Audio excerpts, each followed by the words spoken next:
It all began on a warm spring morning in a quiet suburban neighborhood where lawns were perfectly trimmed, mailboxes all matched in size and color, and every house looked like it came straight out of a catalog. It was the type of community where uniformity wasn't just encouraged, it was demanded. And enforcing this was the ever-present, ever-watchful Homeowners Association.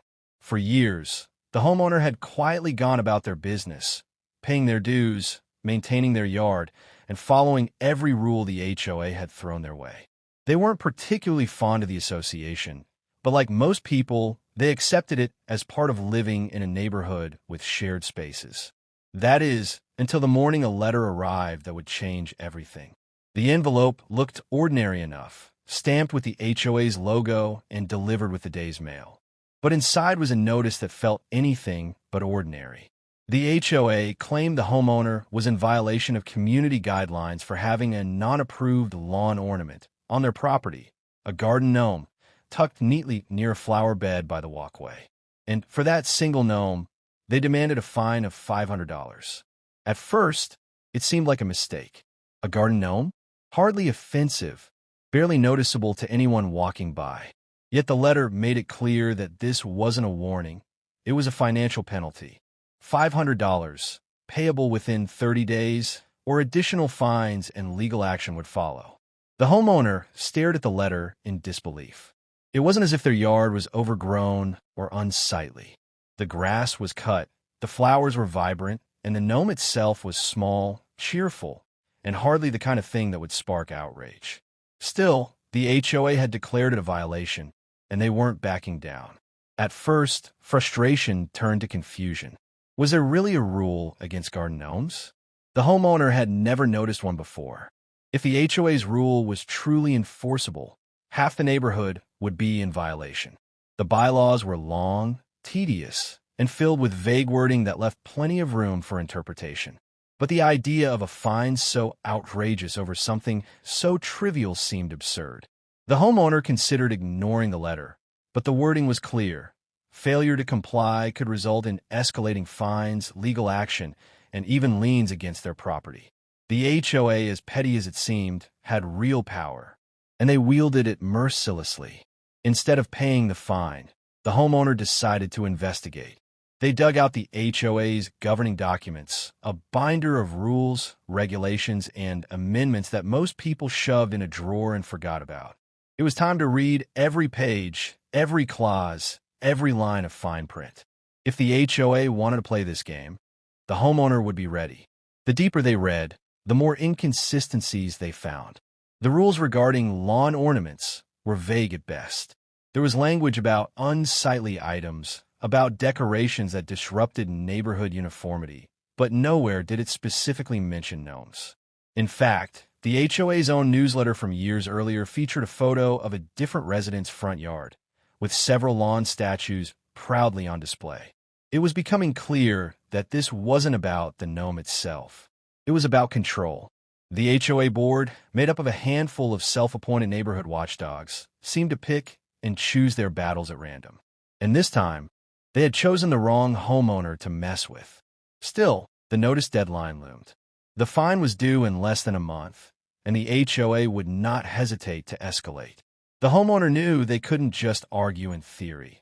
They needed proof, leverage, and a strategy that would not only protect them, but also expose the board's hypocrisy.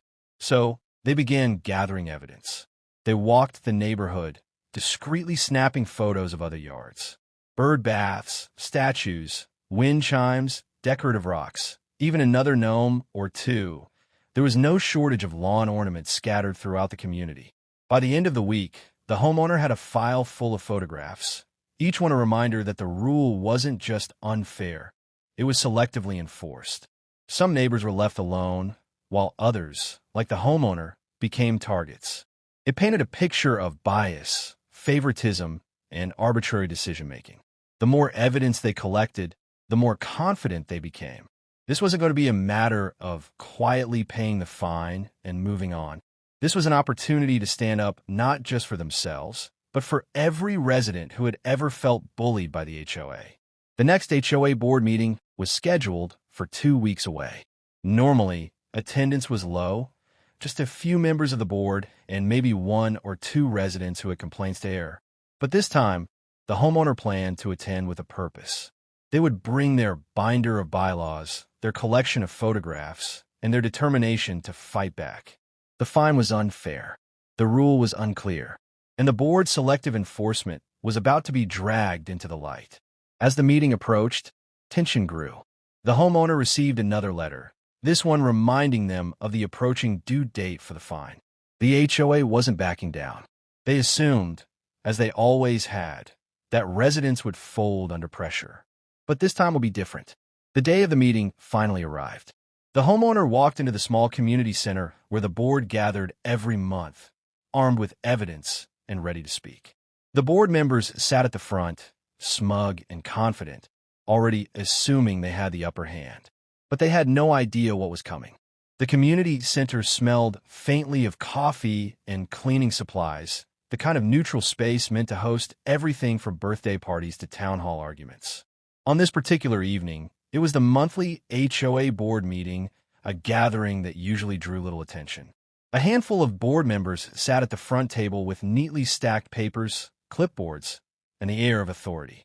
Rows of folding chairs were arranged in front of them, most of which remained empty. But tonight, one chair near the middle wasn't empty. The homeowner had arrived early, carrying a thick binder stuffed with bylaws, notes, and photographs carefully organized in plastic sleeves. The Gnome fine letter was tucked at the very front, a stark reminder of the absurdity that had brought them here. The board president, a stern-looking man with a habit of frowning even when he wasn't upset, called the meeting to order. His voice carried that practiced authority of someone who enjoyed having power, however small it might be. He began with routine business, budget updates, landscaping schedules, reminders about trash collection days. The few residents who were present nodded politely, clearly more interested in going home than discussing neighborhood policies. The homeowners sat patiently, waiting for the inevitable open floor segment, where residents could bring up concerns. Their heart beat faster as the moment approached, but the binder on their lap was a steady weight, a reminder of preparation and purpose. They weren't here just to complain. They were here to fight back. When the time came, the homeowners stood, introduced themselves, and calmly explained the issue. They described receiving a $500 fine for a garden gnome, and the board members immediately perked up. Some leaned back, clearly bracing for confrontation, while the president folded his arms with a smug expression, as if already dismissing the argument in his mind. But instead of raising their voice or making vague complaints, the homeowner began laying out the evidence.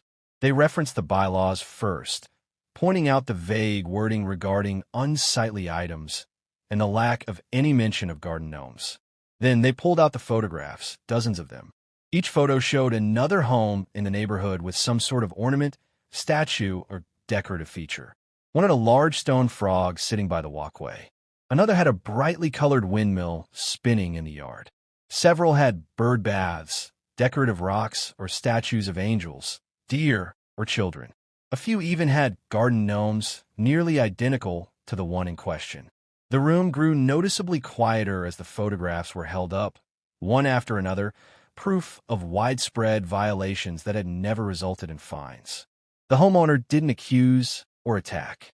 They simply presented the facts, carefully and methodically, letting the evidence speak for itself. The effect was undeniable. Other residents in the room began whispering to one another. Some frowned at the board, realizing for the first time just how arbitrary the rules were being enforced. The board members shifted uncomfortably, their earlier confidence slipping away. Finally, the homeowner made their point clear. If the HOA wanted to fine them $500 for a single gnome, then by their own standards, they would need to fine nearly half the neighborhood. Anything less would be blatant favoritism and selective enforcement, grounds for a serious challenge. The president's frown deepened. He attempted to brush it off, suggesting that perhaps the board would need to review the matter further. But the damage was done. The quiet authority the board once held over the residents had cracked in that moment. The homeowner's evidence showed that the rules weren't about community standards. They were about control. The meeting ended in awkward silence. The board promised to follow up on the issue, but their tone was less confident now. The other residents left murmuring about fairness, questioning why some people were targeted while others weren't. As the homeowner walked out of the community center, they felt a mix of relief and determination. The fine hadn't been dropped. Not yet, but the board was rattled. They had expected compliance, not resistance. They had expected silence, not a binder of evidence. But this was only the beginning.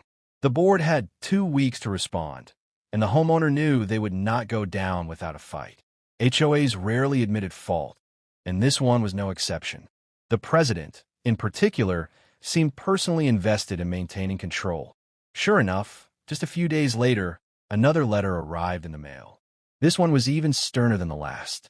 It acknowledged the concerns raised at the recent meeting, but insisted the Gnome was still a violation of community guidelines.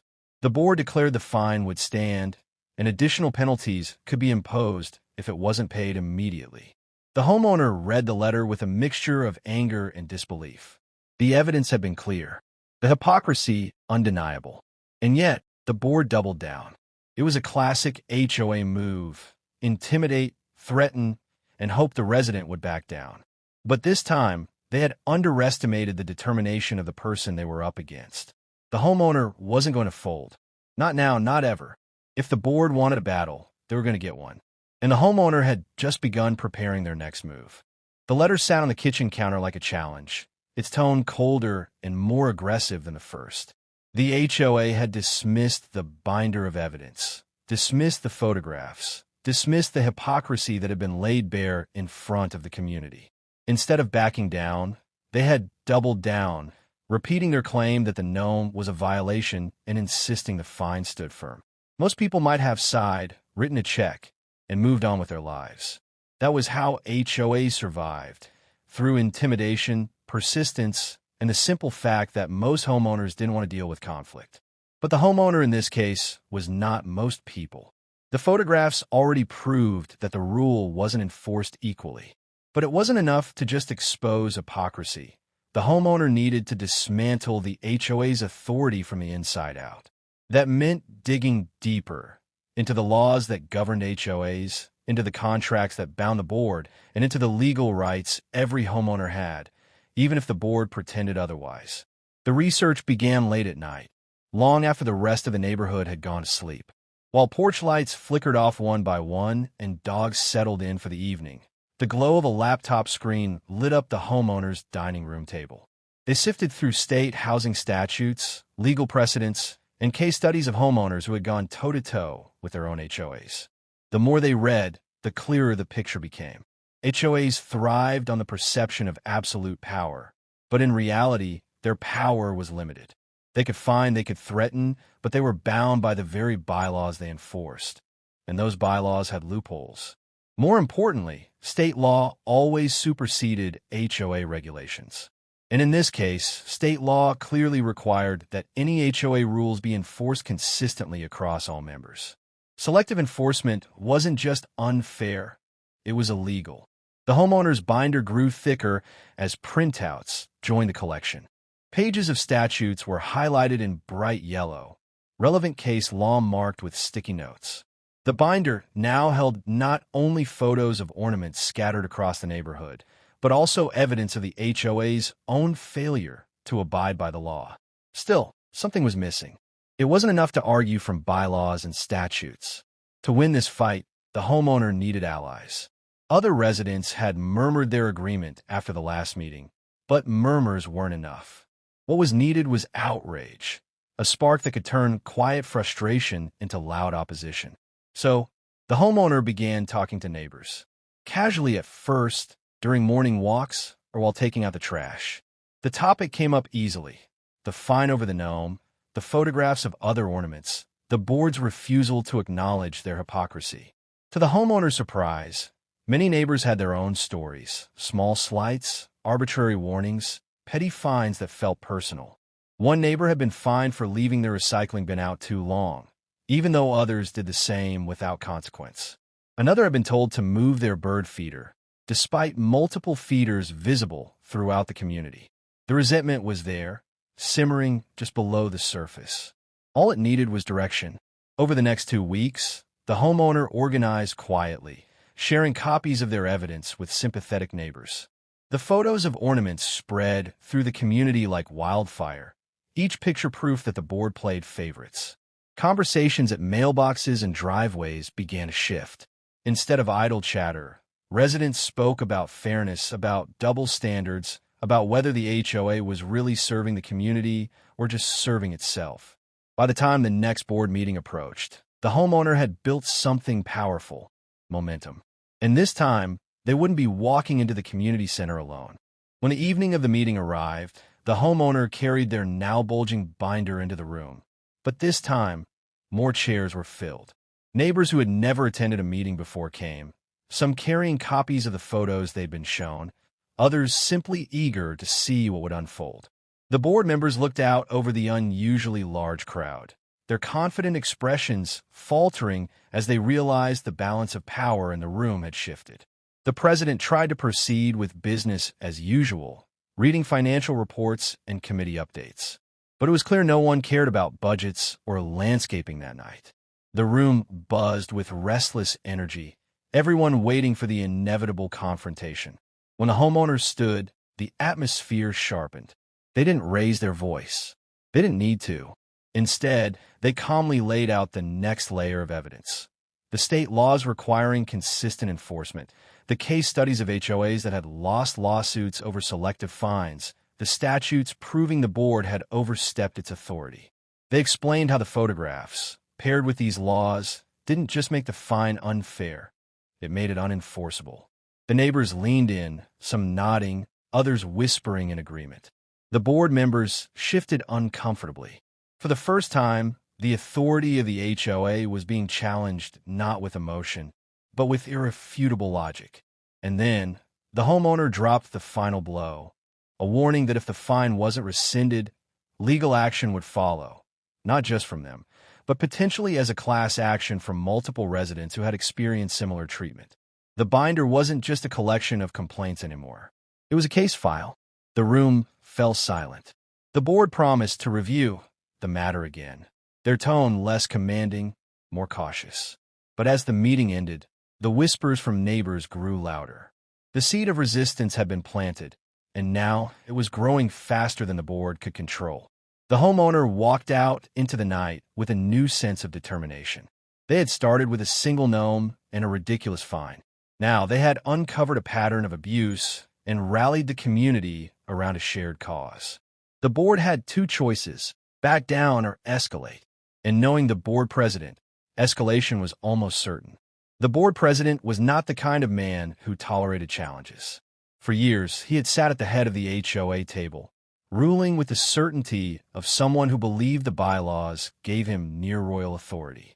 Few residents had ever dared to question him, and those who did quickly learned the price of resistance. But this time was different. This time, the challenge had teeth.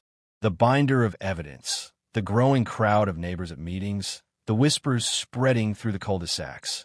All of it chipped away at the president's carefully maintained image of control. And if there was one thing the board couldn't afford to lose, it was control. So instead of backing down, they retaliated. The first retaliation came in the form of letters. Where once the homeowner had received a single notice about the gnome, now multiple notices arrived, each citing supposed violations. A trash can left visible on collection day. Grass measured at half an inch too high. A bicycle leaning against the side of the house instead of being stored in the garage.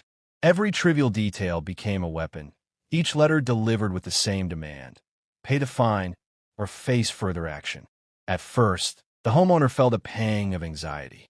The letters piled up quickly, each one a reminder that the board wasn't going down without a fight. But then that anxiety gave way to something stronger: resolve. The retaliation wasn't a sign of strength. It was a sign of desperation. The board was scrambling, lashing out, hoping to scare the homeowner into submission. Instead, the homeowner treated each notice like another piece of evidence. Each one was filed neatly into the binder, categorized and documented. Where the board saw threats, the homeowner saw ammunition. Because every trivial citation reinforced the same point: selective enforcement, harassment, and abuse of power. The second retaliation came in the form of gossip. The board president, unwilling to admit defeat in public, began spreading stories about the homeowner. Whispers of being difficult, uncooperative, and a troublemaker floated through the neighborhood. But instead of isolating the homeowner, the stories had the opposite effect. Neighbors who had attended the last meeting saw through the tactic. They knew the truth, and the smear campaign only further exposed the board's pettiness. By the time the next board meeting arrived, the tension in the air was palpable. This time, the community center was nearly full, a rare sight for what was usually an empty formality. Neighbors who had never cared about HOA politics before were now eager to see the spectacle. Some came out of curiosity, others out of solidarity, but all came with a sense that something bigger was happening. The homeowner sat near the front, binder in hand, prepared for whatever the board threw next. The president opened the meeting with his usual formality, but his voice carried an edge of frustration. He recited the growing list of violations against the homeowner, presenting them as proof of habitual noncompliance. He spoke as though the Gnome had become a side issue, overshadowed by a mountain of new complaints. But when the homeowners stood to respond, the shift in the room was immediate. Calmly, they reminded everyone of the timeline. How no notices had been issued until the Gnome fine was challenged. How the sudden flood of violations appeared only after the evidence against the board had been presented. They flipped open the binder and displayed the dates, the letters, the pattern that painted the retaliation in black and white. Neighbors muttered their agreement, heads nodding across the room. The board president's attempt to bury the issue had backfired, exposing the lengths he was willing to go to silence dissent. And then came the third retaliation, the one that would raise the stakes higher than ever before. A certified letter arrived at the homeowner's door days later, this one more threatening than any before. The HOA was moving forward with legal action, not just fines, but the possibility of placing a lien against the property.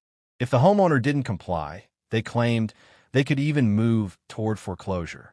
For a moment, the weight of the threat was crushing. The idea that a simple garden gnome could spiral into losing one's home seemed unbelievable, and yet the board had put it in writing. That was their ultimate weapon, the one they assumed no homeowner would dare face. But what the board didn't realize was that in their attempt to escalate, they had handed the homeowner their strongest weapon yet. Because while HOA bylaws could be twisted and interpreted, legal threats had to hold up under state law, and the homeowner had already done their research. The statutes were clear. Liens and foreclosures could not be pursued without proper justification, and selective enforcement would never survive a legal challenge. Instead of breaking the homeowner, the letter became the turning point. This wasn't just a neighborhood dispute anymore. This was a battle between an overreaching board and the very laws they were sworn to uphold. The homeowner began contacting attorneys, sharing the binder, the photographs, the letters, and the timeline of harassment. One attorney, after reviewing the material, agreed to take the case. Their reaction said it all. The board had overstepped in nearly every possible way. News spread quickly. Word of legal involvement rippled through the neighborhood. And suddenly, the whispers turned into full conversations. Neighbors began openly criticizing the board, questioning their leadership, even discussing the possibility of voting in new members. The president's grip on power was slipping, and he knew it. The battle lines had been drawn. On one side stood the HOA, clinging to authority, escalating threats, and pushing their luck with the law. On the other stood the homeowner, armed with evidence, legal backing, and a growing wave of community support. The stage was set for a confrontation bigger than fines, bigger than gnomes, bigger than petty letters. It was about the very power the board claimed to hold, and whether they truly had the right to wield it. And as the next meeting approached, it became clear that this wouldn't be just another night of whispers and warnings. This was going to be the showdown. The night of the showdown arrived with an almost electric tension. Word had spread far beyond the usual handful of HOA meeting attendees. This time, the community center parking lot overflowed with cars. Neighbors who had once avoided HOA politics now filed in, some with folded arms, others with curious glances, all united by a shared sense that something significant was about to unfold. The homeowner walked through the doors carrying the binder, the same binder that had become both shield and sword throughout the battle. But this time, they weren't walking in alone. Several neighbors trailed behind, carrying their own notes, photographs, and even copies of the bylaws. What had started as one person's fight had become a collective resistance. Inside, the board members sat at their usual table, but their demeanor was different. The president no longer radiated unshakable confidence. His shoulders were stiff, his jaw tight, his eyes darting nervously across the growing crowd. The secretary whispered hurriedly to the treasurer, shuffling papers as though rearranging them might restore order. When the meeting began, the president tried to carry on as usual. Roll call, financial reports, routine updates. But the audience wasn't here for landscaping budgets or pool maintenance. They were here for the confrontation. The moment the floor opened for residents, the homeowners stood. The room hushed instantly, every eye fixed on them. With steady resolve, they began to speak, not just for themselves, but for every neighbor who had felt the HOA's heavy hand. They recounted the story from the beginning, the Gnome, the $500 fine, the arbitrary letters that followed. They flipped through the binder, showing the timeline of harassment, the photographs of other homes with ornaments, the highlighted state statutes that the board had ignored. The binder wasn't just a stack of papers anymore. It was a narrative, a damning record of the board's abuse of power. Neighbors nodded, some murmuring in agreement, others outright clapping when the homeowner displayed the double standards so clearly that even the board members squirmed. One by one, other residents stood to add their own experiences. The woman fined for her recycling bin. The family told to move their bird feeder. The man warned about the color of his curtains, even though others had the same shade. Each story piled onto the growing mountain of evidence that the HOA's enforcement was not about fairness, but control. The president attempted to interject, his voice strained as he insisted the rules were for the good of the community. But his words fell flat. Too many people had experienced otherwise. Too many saw through the hollow justification. And then the homeowner delivered the blow that silenced the room. Calmly, they explained that an attorney had been consulted, that state law was on their side, and that if the board pursued its threats of liens or foreclosure, they would face a lawsuit not just from one homeowner, but potentially from a coalition of residents ready to fight back. The silence that followed was heavy, punctuated only by the sound of papers rustling as board members exchanged uneasy glances. The president's face flushed red, his authority slipping through his fingers in front of the very people he once commanded. But the homeowner wasn't finished. They reminded the crowd that board members were not untouchable rulers. They were elected volunteers, accountable to the very residents sitting in that room. If the community believed they had failed in their duty, they had every right to vote them out and replace them. That was the spark. The murmurs grew louder, neighbors whispering not just about the unfairness of the fines, but about change. The possibility of removing the very people who had abused their positions. What had once been a quiet grumble of discontent had transformed into a movement. The meeting ended in chaos. The board promised to review the matter again, their voices shaky and defensive, but no one in the room believed their authority was as strong as it once was. The residents left buzzing with excitement, some exchanging phone numbers, others already discussing the logistics of calling for a special election to remove board members. The homeowner left the meeting with a sense of triumph, but also caution. The Gnome fine had not yet been officially rescinded. The threats of legal action still lingered, and the president's pride was too deeply wounded to give up quietly. There would be one last move. The board would not walk away without a final attempt to reassert control. But the homeowner was ready. The binder was full, the neighbors were united, and the law was clear. The battle that had begun with a single garden gnome was about to reach its conclusion, and the outcome would determine not just the fate of one homeowner, but the future of the entire neighborhood. The final battle wasn't fought in the community center, nor in heated exchanges of letters, but in the slow and deliberate process of accountability. The homeowner had set the stage, gathered the evidence, and rallied the neighbors. Now, the community itself would decide what kind of neighborhood they wanted to live in. After weeks of whispered conversations at mailboxes, discussions over backyard fences, and quiet planning in living rooms, a petition circulated through the neighborhood. Its demand was simple: a special election to remove the current board and replace it with members who would uphold fairness instead of favoritism. The signatures poured in faster than anyone expected. Residents who had stayed silent for years now eagerly added their names, fed up with the petty harassment and arbitrary rules that had plagued them for so long. The board fought back, of course. They questioned the validity of the petition, tried to delay the process, even sent out letters warning residents that community stability would be at risk if leadership changed. But the tide had already turned. Too many people had seen the evidence, heard the stories, and felt the weight of the board's heavy-handed tactics. The more the board resisted, the more determined the residents became. When a special election was finally held, it was less a vote than a landslide. The president who had once held court with smug authority was removed, along with several of his closest allies. In their place, new members were elected, neighbors who promised transparency, fairness, and a focus on the actual well-being of the community rather than personal control. And, as one of their first actions, the new board rescinded the $500 Gnome fine, dismissing it officially from the record. The garden gnome, still perched happily in its flower bed, became more than just a decoration.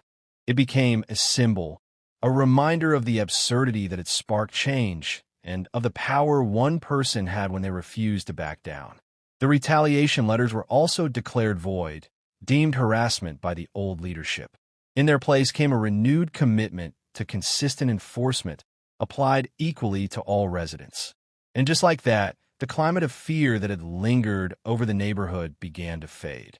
The homeowner watched it all unfold with a quiet satisfaction. They hadn't set out to start a movement, but sometimes the smallest sparks lit the biggest fires. What began as a single unfair fine had turned into a complete restructuring of power, giving the community back to the people who lived in it. The garden gnome remained in its place, no longer a target but a tiny stone sentinel, guarding the principle that no one, no matter how powerful they believed themselves to be, was above fairness and accountability. And the story didn't just end in that neighborhood. It spread online, shared in forums and social media posts, inspiring other homeowners facing similar battles. The idea that one resident, armed with persistence, evidence, and a sense of justice, could take down an overreaching HOA became a rallying cry for countless others. It was a victory not just for one person, but for every homeowner who had ever felt powerless in the face of arbitrary authority. And as for the homeowner, they never looked at the little gnome the same way again. To most, it was just a garden ornament. But to them, it was a reminder, even the smallest things can spark the biggest battles and the sweetest victories. And that's how one little gnome took down an entire HOA board. If you enjoyed this story, make sure to hit that like button, subscribe for more HOA, Karen, and petty revenge stories, and don't forget to ring the bell so you never miss the next one.